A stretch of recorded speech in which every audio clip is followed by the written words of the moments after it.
Good morning! Ayaka and I were just talking about you. Is Chevreuse still not joining us today? Probably not. We haven't seen her either. Huh? That's such a pity. Director Furina said that we've only got a few small scenes left before wrapping up the entire thing. She even said that she'll get me into a couple scenes, so everyone will have a chance to shine in front of the camera. We were also planning on having a victory feast once we're all finished filming. You can join us, right? If only Chevreuse was here. I still haven't taken a photo with her. I'm afraid that can't be helped. Those special patrol folks are like phantoms when they've got a case on their hands. But to be honest, I'm even more concerned by what I read in the Steambird earlier this morning. It said that the killer in the murder case was none other than the author of the 2 Musketeers. Oh yeah, I heard about that too. He came forward and confessed his crimes, but gave no explanation as to why he pulled the trigger. We didn't know about this case at all when we joined the film. Is it going to affect the reception of our work? From a pure publicity standpoint, this will draw a lot more attention to our film. I have to say, though, that no director can be perfectly comfortable with garnering attention through means other than artistic skill. To be fair, I feel like that ship sailed the moment you allowed yourself to be named as the director on our posters. It's not my fault that I'm super popular. What was that saying again? My popularity has, Sunk to an all-time low? spread to the 4 corners of Teyvat.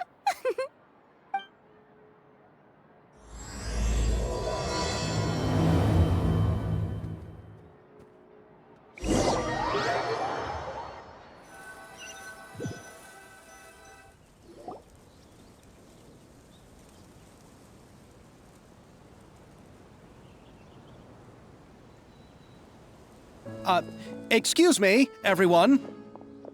Xavier! Feels like it's been ages since we last saw you. I've been talking non-stop with the Film Association, and I'm absolutely swamped trying to coordinate the film's marketing.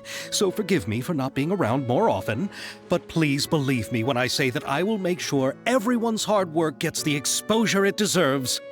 Oh, seems like you've been fighting your own battles. Yes, that's one way to put it.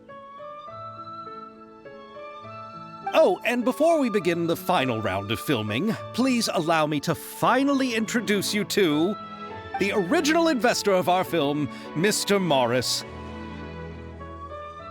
A pleasure to meet you all. Yes, glad to make your acquaintance, Mr. Morris. We've heard about the issues you've encountered with your financial situation, and genuinely hope that things have taken a turn for the better. Oh, well, the situation has, indeed improved somewhat. Don't worry, Mr. Morris. Accidents and last-minute challenges happen all the time. There's no need to blame yourself over it. The good news is that we're almost done filming now. And I would even say that this is the best story I've ever seen. Is that so? I see, that's great news. All right, now that we've gotten all the pleasantries out of the way, let's get the show on the road. We'll mostly be filming typical people and scenery from the streets today to improve the sense of environmental ambiance in some parts of the film. Oh, and there'll be a cameo for Mr. Kamisato and Miss Yoimiya as well. They'll be used to show outsider perspectives on the fates of the 2 Musketeers. That's right. Ayato should be here any minute. Excellent! Then let's start with the scenery shots. Camera and clapper loader, you're up. Yep, we'll be ready.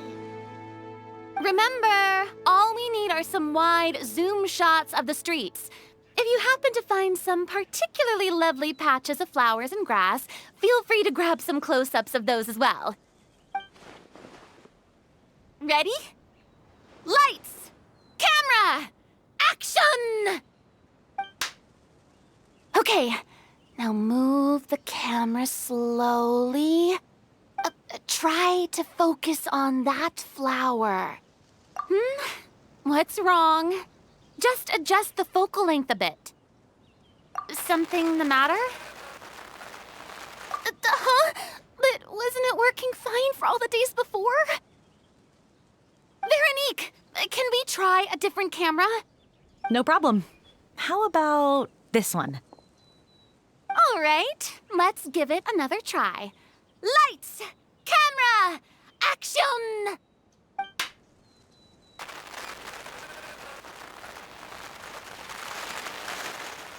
Don't tell me. This one is broken too? Veronique, do we have any other spare ones we can use? I'm afraid we only brought these two today. What? Then go find a workshop to get them repaired right away. Oh, and you too, Bono. Go find our spare camera in the warehouse and bring it back to the set. On it. Greetings, everyone. My apologies for the delay. Is something the matter, Ayaka? It seems like there are some issues with the filming equipment today. We're stuck for the moment. I see. Well, let's not just stand here twiddling our thumbs. Actors, to the makeup booth. We'll start on the next scene as soon as we get a working camera.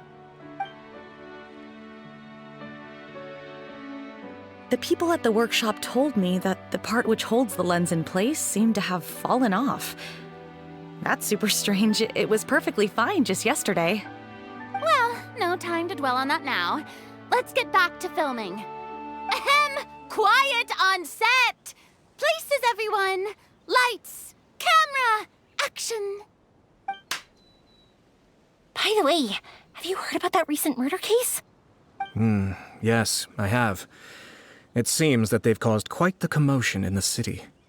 I heard that the chief of the guards is so mad about not catching the culprit that he's about to explode. Oh? I find that quite hard to imagine, considering how he already looks most days. Director, we have a problem. Oh, we're in the middle of a take! Couldn't you wait until we wrapped up this scene?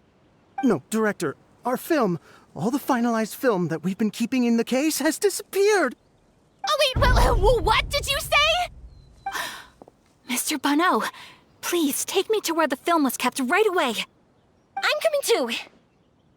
No, Yoimiya, you have to stay here. Oh. Okay, listen up. Everyone who's not working on this current scene can go with Bono to look for the film. Everyone else, stay put and wrap up the scene. Unbelievable. How could all these problems happen in just one day? We're back. How did it go? Did you find the film? We found it in the sewers. Huh? In the sewers? Is the film still okay? We discovered it just in time, so we should still be able to salvage it. The others are checking now to see if we lost any specific scenes. Oh, you scared me for a moment there. I nearly thought we had lost everything. I really don't want to experience that feeling of despair again. Okay, but who could have stolen the film and dumped it there? Could it be, some competitors working on other films? But if they wanted to harass us, why wait until the last day? Okay, we don't have time to really look into it right now. Let's strike while the iron is still hot and wrap this thing up once and for all. Yeah, let's finish it.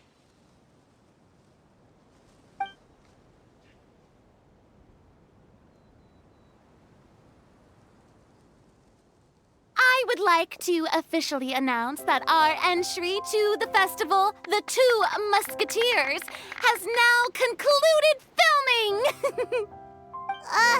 Paimon is spent. It's so late already. Even though the filming process proved to be extremely challenging, everyone provided valuable and unique contributions to the final product. Thank you all for your dedication and support. And just like Director Furina, I would also like to extend my most heartfelt thanks to all of you. Really, you've all helped me so much. right, let's save the awards speech for later, and hopefully also get some rehearsals in before the real thing. Anyway, now it's time to party! Let's all make our way to the beach and have a celebration feast so loud and fun that even the blubber beast will want in. Party, party! Paimon wants to party!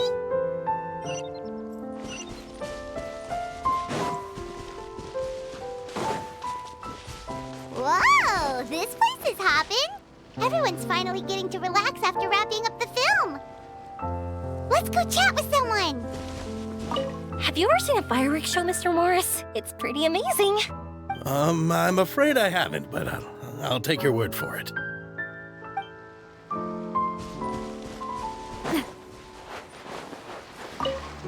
Oh, this is turning out to be quite the party.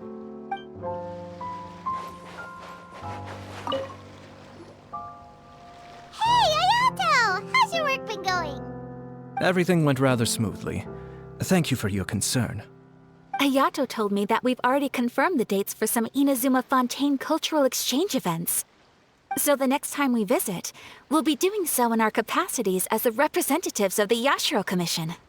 Oh, that's great! Then maybe Paimon will be able to find Fontaine detective novels in Inazuma from now on! Oh, wait. Wouldn't Yoimiya get upset if that happens? That would be stealing some of her business. You've got a point. She's always complaining that light novels have become bland and too predictable after all. The cultural exchange won't only feature literatures of both nations, of course. We have also made plans for cross-cultural engagements in the fields of gourmet cuisine, toy making, and artisan craftsmanship. Whoa! Paimon's getting super excited now! When the time comes, be sure to visit and participate in all the events.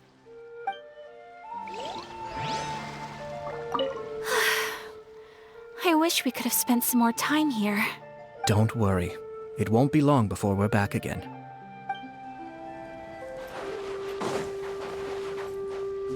I was thinking, if this film turns out to be a success, could I ask the two of you to stay and be a part of my crew? Of course, I'll definitely increase the pay for next time. I'd be more than happy to, Mr. Xavier. Thank you for the offer, Mr. Xavier. But I've made some plans to go on a journey to the other nations once the festival is over. Is that so? Well, then in that case, bon voyage, Miss Veronique. Please feel free to get in touch once you've returned to Fontaine.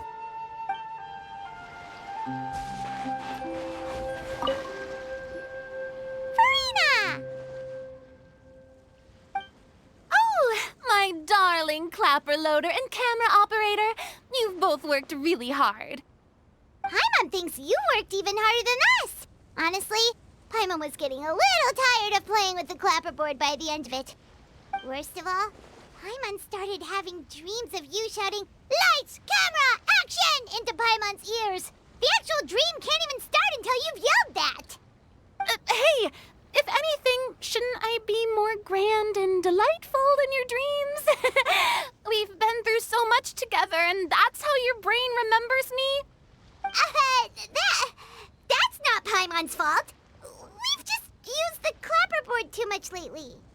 Anyway, what's most important is that we've wrapped the film. I'm pretty confident that we'll take first prize. Hey, no need to mention the official name. Wait, now that you mention it, if we did win the prize, would Furina just get a statue of herself? Come on, I don't need that kind of attention. Xavier can accept the reward on our behalf. But just imagine! Furina accepting the Furina Award and holding a Furina statue. I'm going back to my dessert now. You all can keep discussing that on your own.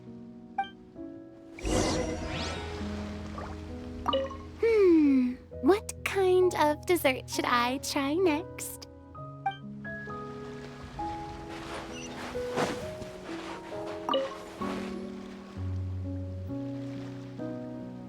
Chiori! Hey, you two. Are you you're not really into these kinds of big social occasions? Not particularly. But this is still better than Fontaine Fashion Week. But if this film becomes a big hit, people will definitely come flocking to your shop. Yes, that's highly likely. As long as the film can premiere as planned. Are you still worried about the case? That and all the obstacles we had to face today. You're right. It's as if all our bad luck just manifested at once. But why today of all days? No, it's nothing. We've already delivered the film to the editors, so there should be nothing more to worry about. How are you doing, Mr. Morris? You having a good time? Well, you could say that. Do you happen to know when the party is scheduled to end? Judging by how much fun everyone's having, I'd say probably not until well after midnight. Is there something that you still have to take care of at home, Mr. Morris? Oh, well, I'm just not a late night person, so I might take off shortly. Oh no! Silly me. I almost forgot something super important. Oh, what is it? I prepared a whole batch of fireworks for the party, but I forgot to bring them over from the warehouse.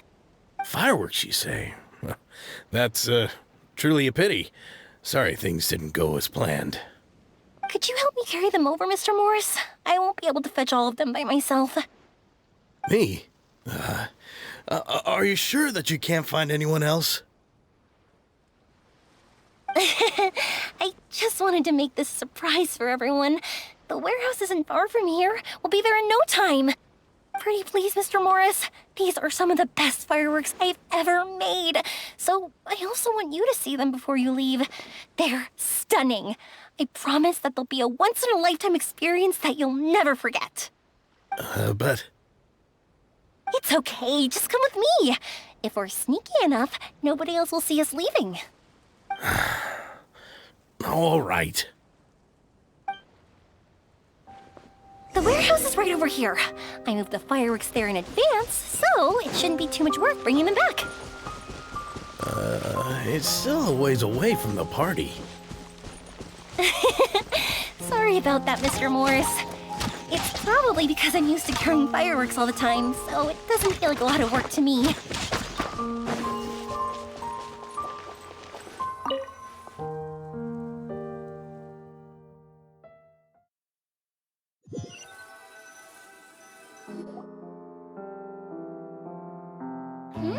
It's dark in here. Wait here, Mr. Morris. I think the light switch should be somewhere over here. Why did I have to get roped into this?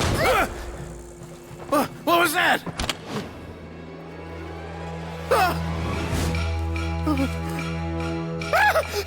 Who's there? Get me out! Get me out of here! Did you really think you'd get away, Morris?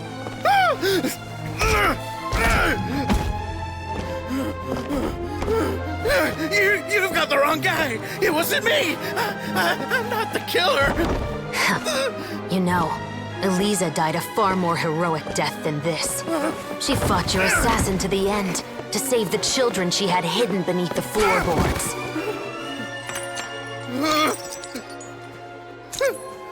That is Eliza's pendant. The one with a photo of you two inside. The one you gave her.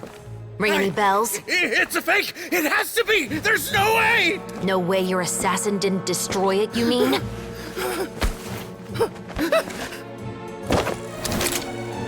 Did you ever love her, Morris? Or was killing her always the plan? No, please. Listen to me. I told Eliza to keep us a secret. I paid her plenty for her silence. I never thought she'd keep the child. Everything was gonna come out, and I had no choice. She forced my hand. No! I'm begging you. I have money. Just name your price, please. You can keep your Mora, and you can go to hell.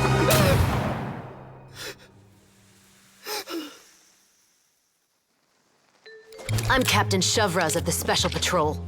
Morris, you're under arrest for Eliza's murder.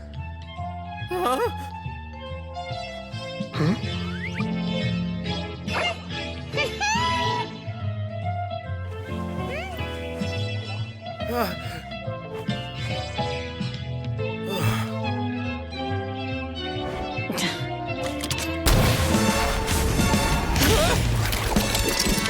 under arrest too, prop manager Veronique. Or perhaps I should call you the second Musketeer.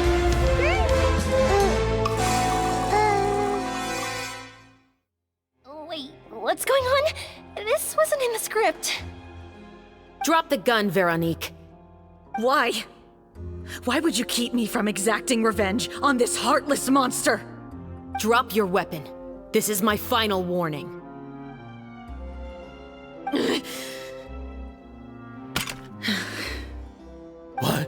What is going on? Do I have to spell it out for you, Morris? Everything that took place just now was staged to get you to confess the truth. But this last part is all improv, of course.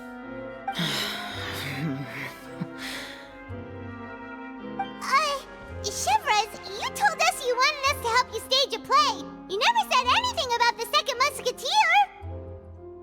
It's because even I had no way to confirm my theory until now. Thank you for your performance, Yoimiya.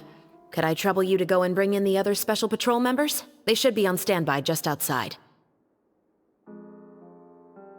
Oh, and please tell the other cast members not to worry about us. We'll be rejoining them shortly. On it!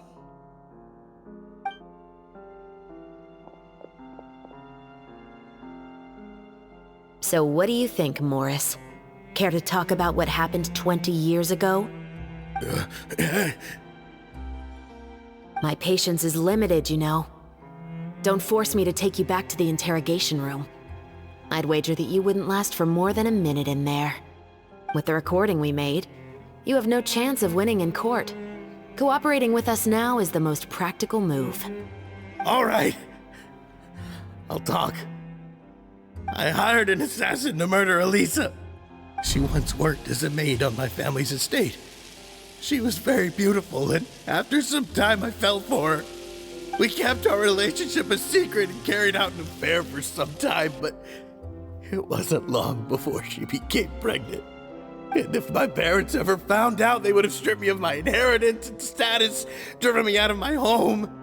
I also didn't expect Elisa to insist on bringing the pregnancy to term. She even asked me to leave my family and travel far, far away with her. She believed that you were truly in love with her. I didn't have a choice. I gave her a large sum of mora, told her to leave the family and to get rid of the baby. But then years later, she sent me a letter. There were photos of 2 children, and she even asked if I could find some time to visit them. Huh? 2 children? Paimon thought Baptiste was the only... you mean... Even if she had the children against your will, you could have just ignored the letter entirely. Why kill her? I had just gotten engaged to be married to an heiress from another wealthy family. So if anyone were to find out about Elisa, my life would be completely ruined. I didn't have a choice. No, you always had a choice. You just made the wrong choice. Again. Do you know how it feels to watch your mother be killed right in front of you? My brother and I were hardly even school age yet. We were hidden beneath the floorboards, grasping each other's hands like a lifeline. We were so terrified that we didn't even know we could ever take a breath. All we could do was to watch Mother try to fight back, and then collapse to the floor.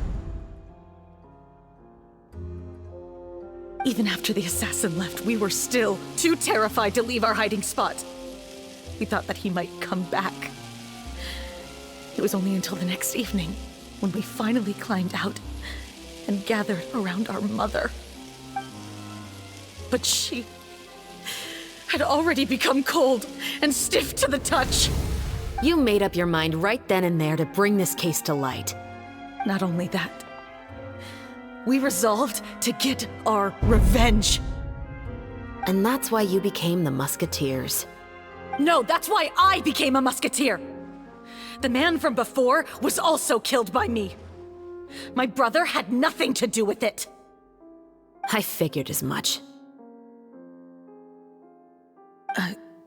You did? I once told these two that he didn't look like a killer to me.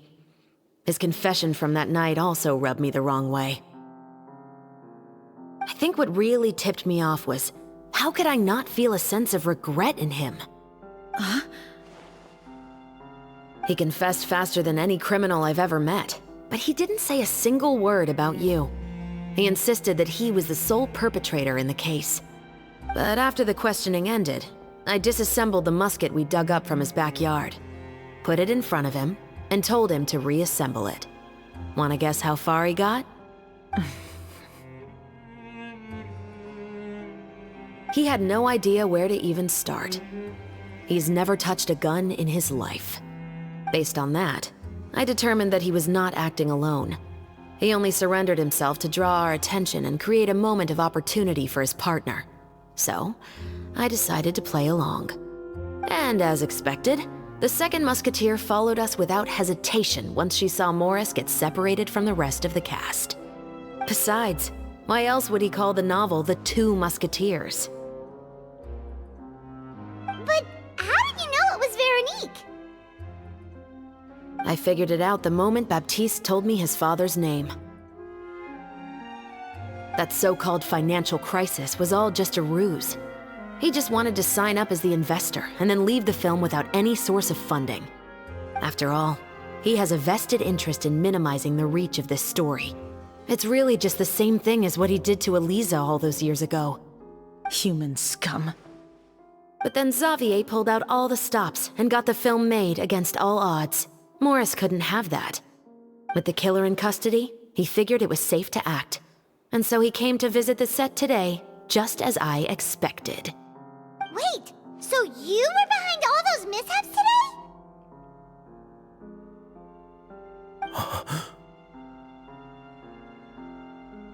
As for the identity of the second musketeer, I assumed they'd probably stay close to Morris and look for an opening. And if they already knew that Morris was the film's investor, then that narrowed the list of potential suspects as well. Furthermore, being the props manager would allow the culprit to avoid scrutiny by purchasing mechanical parts in the name of the crew. With that hypothesis in mind, I went back to check Baptiste's orphanage adoption records. Guess whose name I saw on the same page, just a few lines from his. My brother. He trusted you. As in, he trusted me to perform the deed on his behalf? He trusted you to stand on the side of justice. I am. I thought you could do it as well. Oh, the look on your face when you told him to go to hell. I really thought you'd put a bullet in his brain. You know what he has done. Are you telling me that you'd rather see him spend the rest of his life living like a king in the fortress of Meripede? I will never be able to forget the feeling of my mother's cold, lifeless hands. And you would call this ending fair? Is this what you call justice? I won't lie, Veronique. I did hesitate when your brother first told me about the truth. I wondered. I agonized over whether I should really put a bullet in his head. So why don't you? Because that should never be how justice is carried out in this world. Perhaps, to you, justice is simply reciprocated, an eye for an eye, and a life for a life. But everyone has their own understanding of justice. If everyone were to pursue their own definition of it, there would be no more order in this world. Today, you'll kill Morris, and tomorrow, his children may come for you. The world cannot render judgments based on a desire for revenge. That will only lead to a cycle of revenge, as well as the destruction of order and civilized society.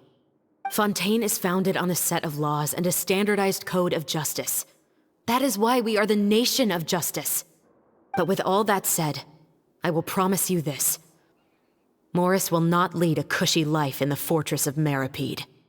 Chevreuse, the rest of the Special Patrol is here. Thank you so much, Yoimiya. Letelier, Terena, Please take them away.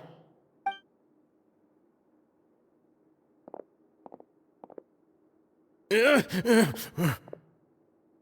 still can't agree with your reasoning. I know. Justice has not been delivered. At least, not today.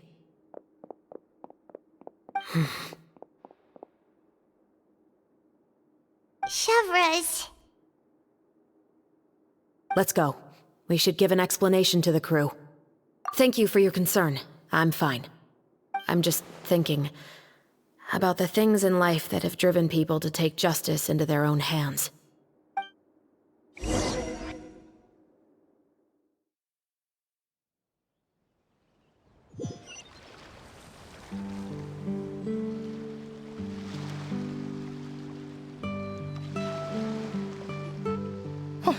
Who would have thought Morris would turn out to be... I'm at a loss of words.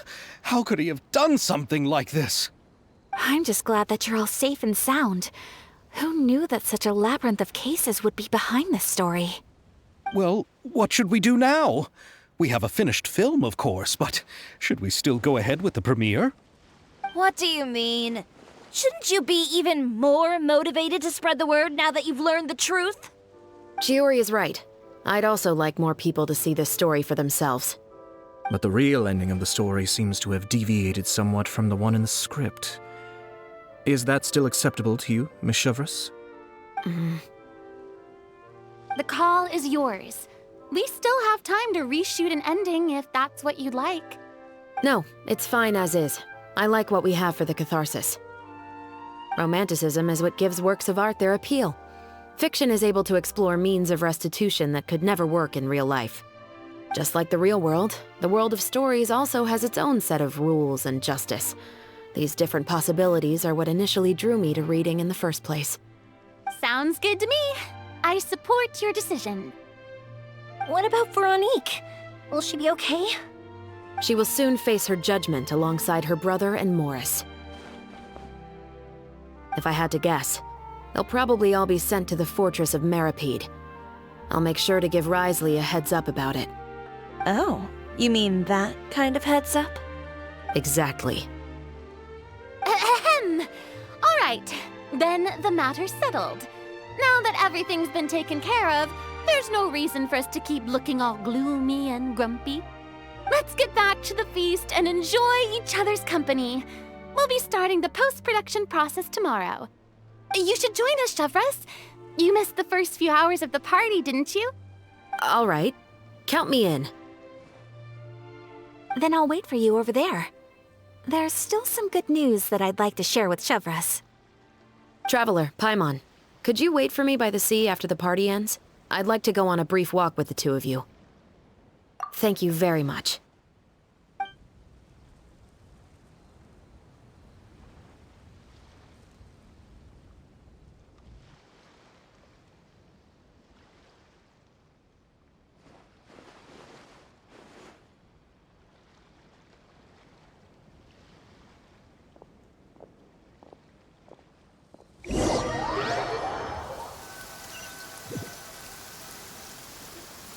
Sorry for the wait. Oh, we weren't waiting long at all. Is there something else you wanted to tell us? No, I don't have anything new to share. I just felt that since you were my investigation partners, I should have another conversation with the two of you.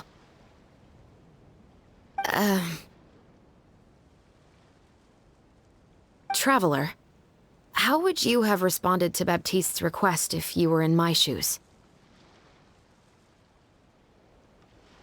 Is that so? Well, thanks for sharing.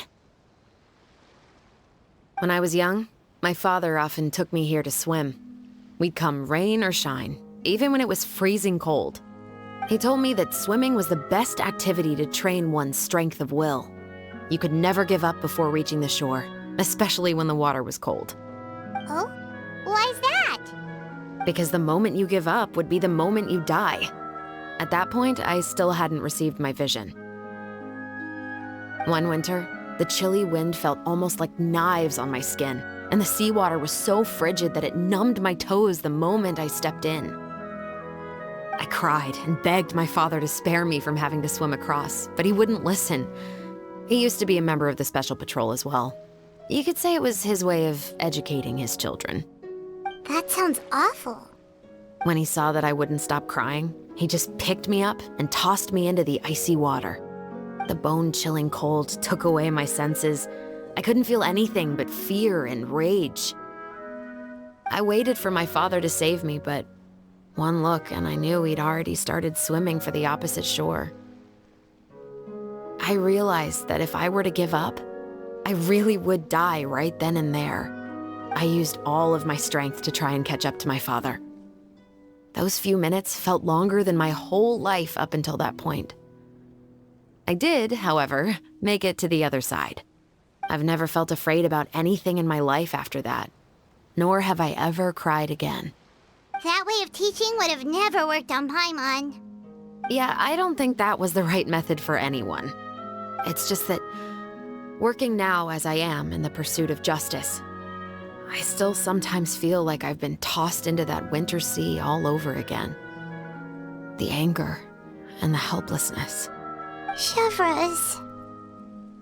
But the worse I feel, the more I know to never give up.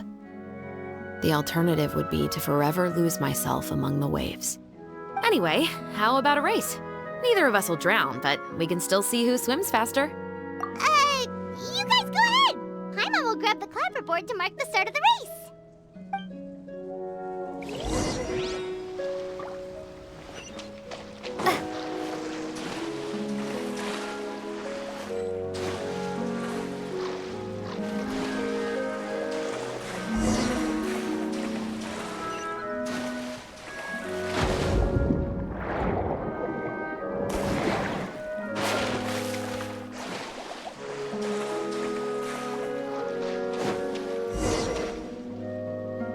Oh, that felt good.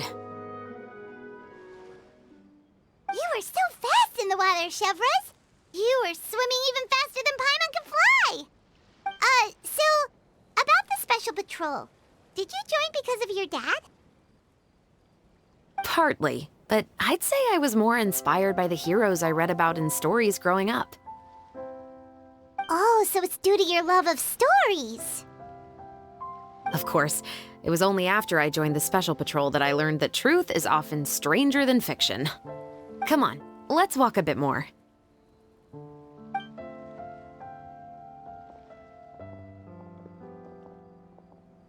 To be honest, I do sometimes question whether the decisions I make are the right ones. But I know that no matter what, I must keep swimming. Because the only thing I've got my eyes on is the shore in the distance.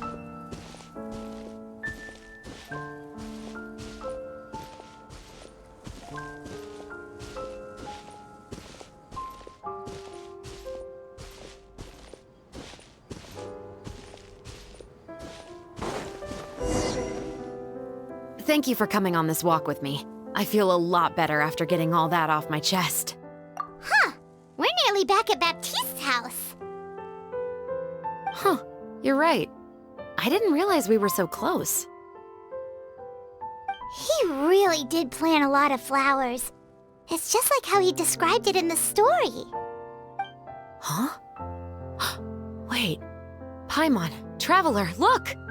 The rainbow roses in the garden. They're in full bloom now.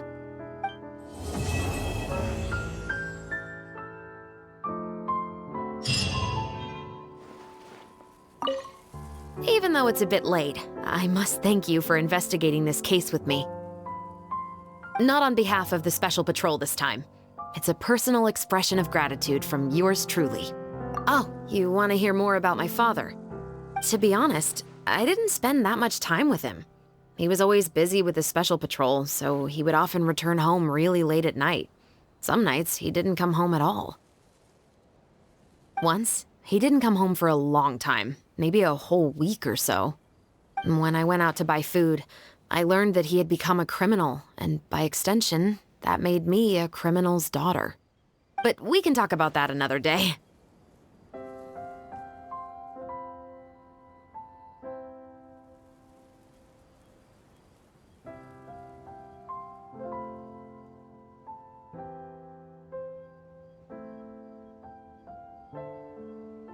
I actually have a lot of sympathy for Veronique and Baptiste. I can understand the hatred they feel for their father. But that doesn't mean I'll allow them to walk the path of evil, even if it might lead to another sense of justice. Films are different from the real world. They're a form of art and represent the wishes in people's hearts. I adore the two Musketeers, and I'm very happy to have had the opportunity to act the role as one. I can't wait to catch the film when it premieres in the Opera House. I'm looking forward to seeing the audience's reaction to the climactic ending. Thank you for looking out for me. I'll see you at the award ceremony. I'd be very surprised if we don't win.